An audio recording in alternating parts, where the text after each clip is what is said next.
O'sha mag'lubiyatdan kerakli xulosa chiqarib olgan hamyurtimiz va umid qilamiz chiroyli g'alabasi bilan barchamizni xursand qiladi. Jigar qismiga yaxshi zarbalar yo'llayapti birinchi holatdan turib Bahromjon. O'sha klinch holati davom etyapti. Hali ham aylanib chiqib ketsa bo'ladigan vaziyat. Mana imkoniyat bo'ldi endi Bahromjon. Mana shunday tarzda. Menimcha aylanib chiqmasa ham yetarlicha talofat yetkazyapti raqibga. Mana shu holatda turgan bo'lsa. Mana bunday, mana shunday tarzda aylanib o'tish kerak. Baribir vaziyatni o'z tomoniga og'dirish kerak Shohrux. Unday talofat baribir faollik Abdulfaqatga yozilaveradi. Chunki pozitsiya nuqtai nazardan u qulayroq. Endi esa Roziyev yanglishmasam mana bunday nazorat uchun anchadan buyon ballar berilmay qo'ygan. Jang parterga ko'chadimi? Yo'q. Hozircha bermayapti Abdulfaqat.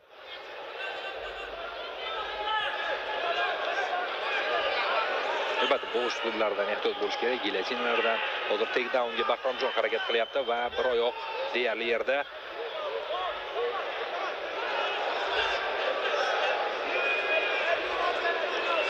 Bu holatda zarbadan ehtiyot bo'lish kerak albatta. Oyoqlarni ushlaganda yuz ochiq bo'ladi. Mana takedown amalga oshadimi? Oshdi. Oxiriga yetkaza oldi. Gard holati. Mana endi asta-sekin zarbalarni yo'llayversa bo'ladi. Nazoratni yaxshi amalga oshirgan holda, tanaga, boshga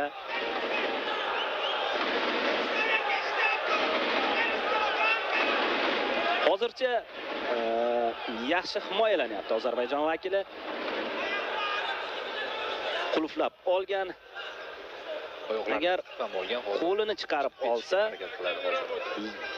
mountga o'tishga harakat qilmoqda, lekin qarang, oyog'ini uzunligi qo'l kelyapti. Abdulfaqatga yaqin masofada hozir zarbalar yo'llanyapti. Ikkala jangchi ham harakat qilyapti zarba berishga. Bir qo'lini qulflab olishga harakat qilyapti Roziyev, lekin bermayapti hozircha Abdulfaqat. Mana shunday tarzda kerak. Mana shunday zarbalar kerak. Bahromjon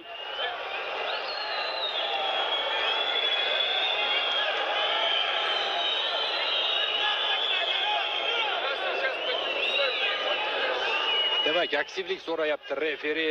Hozir stoykaga qaytaradi agar mana shunday davom etadigan bo'lsa jang.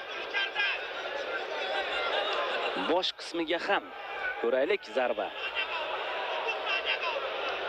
Hozir lekin to'g'risi juda stoykaga qaytaradigan holat bo'lmadi menimcha, chunki harakat qilayotgan. Albatta, nega bunday qarorga keldi referi? To'g'risi men tushunmadim. Zarbalar bor edi. Qizza zarbasi mana bu yerda yana bir harakat takedownga, lekin soniyalar kam. Iloji boricha kuchni tejash kerak bu yo'lga. Kuchni teng taqsimlash lozim. Va shu pallada birinchi raund o'z boshlanyapti do'stlar. Oson jang bo'layotgani yo'q albatta. Hamyurtimiz uchun hujumga o'tdi. Ehtiyot bo'lish kerak.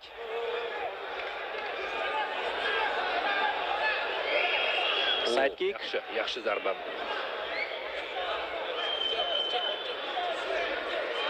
Umuman olganda jarohat yetkazuvchi zarbalar hisobida shu topligida menimcha top 3da turadi. Ian Garri bilan Shavkat Rahmonovni jangini ko'rgan bo'lsangiz, aynan mana shunday zarbalar qiynagandi. Shavkat Rahmonovni aynan mana shunday zarbalar 3 yilga safdan chiqardi. Umuman kamar da'vogarligidan chiqarib yubordi va UFC reytingidan o'chirib yuborildi. Va mana shu aynan sidekick zarbasi haqida gap ketyapti. Qanchalik xavfli ekanligini menimcha sezyapsiz. Bizda esa allaqachon boshqa epizodlar boshlangan. Hozir pozitsiya uchun kurash, Bahromjon ustunlik qilishga harakat qilyapti. Bekmountga o'tib ketishga harakat qildi, lekin bermayapti. Tan olish kerak, yaxshi himoyalanyapti Abdulfaqat. Endi Bahromjon bermasligi kerak. Albatta. Ularni ushlab olgan hozir.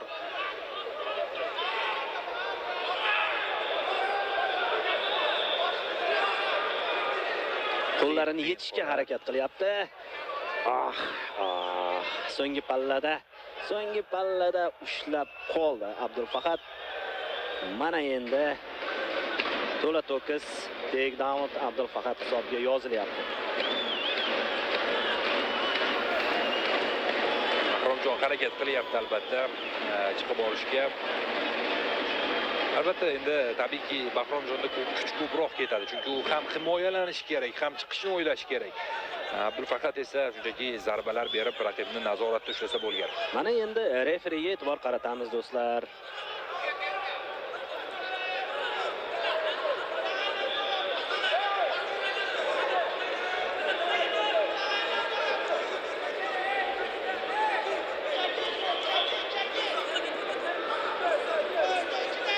Mana shunday vaziyat. Qulflab oldi Roziyev. Turib olishga ham yaqin keldi, lekin o'xshamadi baribir. Mount holatiga o'tib ketmasa bo'lgani.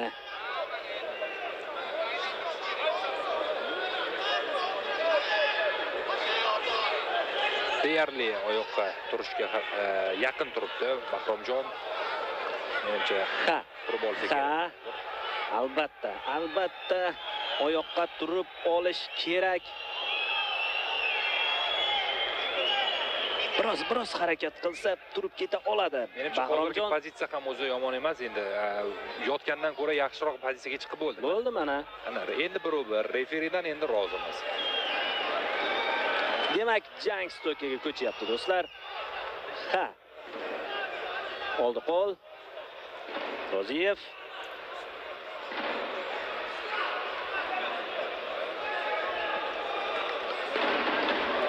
Yana kurashga o'tyapti Roziyev. Lekin biroz stoykada jang o'tkazgani ma'qulmidi degan fikrdaman. Raqibni o'zi kurashga otilyapti ko'pincha. Shu sababdan menimcha baribir otiladi degan zaylda birinchi men qilib qo'ya qolay shu takedownni dedi Bahromjon.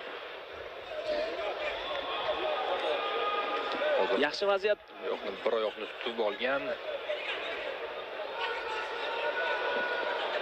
Lekin takedowndan himoyasi yomon emas. Abdulfaqatni ko'rinib turibdi bu. Bermadi hozir Bahromjon. Raqib takedownga harakat qilib ko'rgan. Mana endi tizza zarbasini bersa bo'ladi. Lekin bunday qarorga kelgani yo'q. Berdi. Albatta. Biroz taqiqlangan zarbani berib yubordi-da. Ko'ramiz qanday qaror qabul qilinadi. Agar jarohat jiddiy bo'lmasa, menimcha unchalik jarohat bob zarba bo'lmadi. Adashmasam 2 marta berib yubordi. Yo'q, bir marta, shu noqonuniysi bir marta bo'ldi, qolgani qonuniy. Ko'ramiz, barchasi joyida bo'lsa, jangni davom ettira olishini bildirsa, jang davom etadi. Agar o'sha Pyotr Yan Aljosterling jangini yodga olsak va raqib og'ir ahvoldaman degan bahonani qilsa balki. Yo'q, menimcha turyapti ozarbayjonlik jangga tayyor.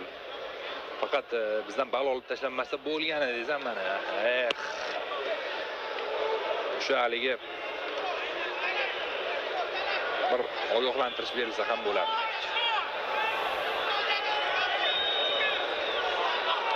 Yaxshi, kuchli low kick Roziyev.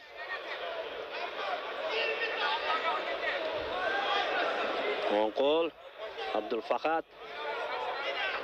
Oldiga boryapti, zarbalar bilan oldiga boryapti. Seriyalarni amalga oshiryapti Abdulfaqat. Uppercut zarbalarini ko'rdik, anchagina xavfli yo'naltirildi, lekin Roziyev ko'ra oldi ushbu zarbani.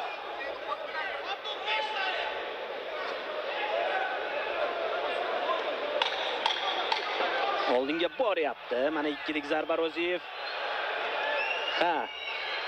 Bal ochko olib tashlangani biroz ko'ngilni xira qildi, to'g'risi. Ikkinchi raund start bo'lyapti. Takedownga darhol harakat qilyapti. Bermaslik kerak. Yaxshi. Mana bunday tarzda tizza zarbalarini ishga solgan holda oyoqni ishdan chiqarsa bo'ladi. Yaxshi vaziyat. Ajoyib, ajoyib uslub. Bekmaunt, Bahromjon muvaffaqiyatni davom ettirish kerak. Bitta oyog'ini o'tkazib oldi. Mana endi ikkinchisi bo'g'ish uslubiga o'tib ketadimi? Hozircha bermayapti Abdulfaqat. Qo'llarini ushlab olgan ikkala qo'lni ham va raqibni o'tgan safargidek og'darib yuborib olmoqchi. Bermaslik kerak mana shu vaziyatda. O'tgan safar Bahromjon qolib ketgandi raqibni tagida. Shu safar o'tkazib olmaslik kerak.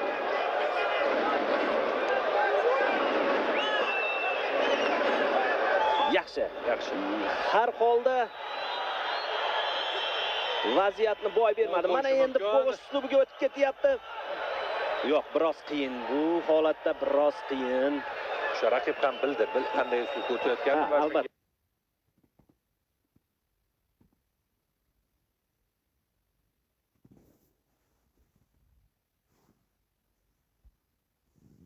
qarshi uslub islayapti.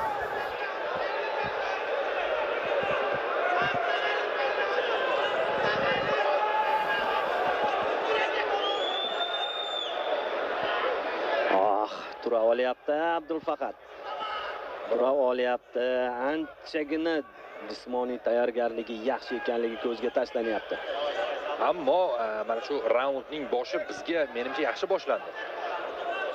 Hech shubhasiz. 1,5 daqiqa. Yaxshi, mana shunday zarbalar kerak. Davom ettirish kerak. Roziyev. Hali bor. Hali 3 daqiqa bor. Bahromjon kuchni teng taqsimlash kerak albatta. Oyog'ini chiqarib olish kerak-da Shohruh shu yerda. Chiqarib oldi ham. Mana shu vaziyatdan chiqib ketish kerak o'zi. Umuman iloji bo'lsa ajoyib tarzda vaziyatni o'z tomoniga og'dira olyapti. Charchadi Abdulfaqat ham. hozircha zarbalar bersa bo'ladi. Yaxshi, mana shunday zarbalar. Ham Merfislar ham kerak. Mana shunday zarbalar. Demak, Abdulfaqat referiga qarab qo'ydi, noqonuniy zarba beryapti degandek qildi, lekin yo'q, hozircha referi hammasi joyida dedi. Mana endi nazoratni boy bermaslik kerak. Mana shunday zarbalar ketma-ketligini davom ettirish kerak, nazoratni ushlab turish kerak. O'sha Xotanbek Boynazarov hamda Tahir Abdullayev jangini ko'rgan bo'lsangiz, aynan mana shunday tarzda g'alabaga erishgan edi. Shunchaki nazorat qilib, shunchaki zarbalar yo'llab, juda ham qiyin jangda chempionlik kamarini o'ziniki qilib olgan edi Boynazarov. Mana shunday vaziyatda hozir. Yaxshi himoyalanish pasaydi. Abdulfaqatda nazoratni yaxshi amalga oshiryapti. Mana shunday bermaslik kerak. Yana orqasiga o'tib olish kerak. Bo'ldi. Ortiqcha harakat kerak emas. Muhimi qonun qo'yib uzilmasa bo'lgani. Mana shu bal olib tashlanmasligi muhim. Chunki bu raund 100% yutyapti Bahromjon va agar hakamlar qarorigacha boradigan bo'lsa, aniq hakamlar qarori bizning foydamizda bo'ladi. Yo'q, Bekmauntga o'tmasdan shunday nazoratni amalga oshiraverish kerak. 1,5 daqiqa vaqt qoldi. Yaxshi, Bahromjon.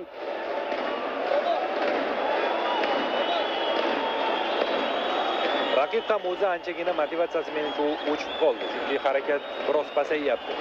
Shu qarshi hujumga bo'lgan. Anchagina kuch yo'qotdi-da baribir Shohruh. Kuch endi ikkala jangchi ham yo'qotdi, faqat ulardan biri g'alabaga harakat qilyapti va bu Bahromjon ekanligi bizni quvontiradi albatta.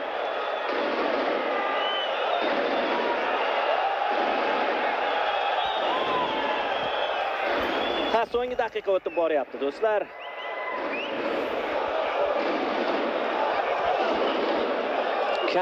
Kardio birinchi planga chiqadigan vaziyatlar, do'stlar.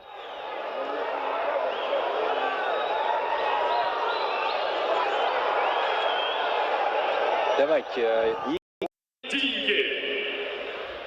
по мнению судей, объявляется боевая ничья. Джангор Дура. Do'stlar.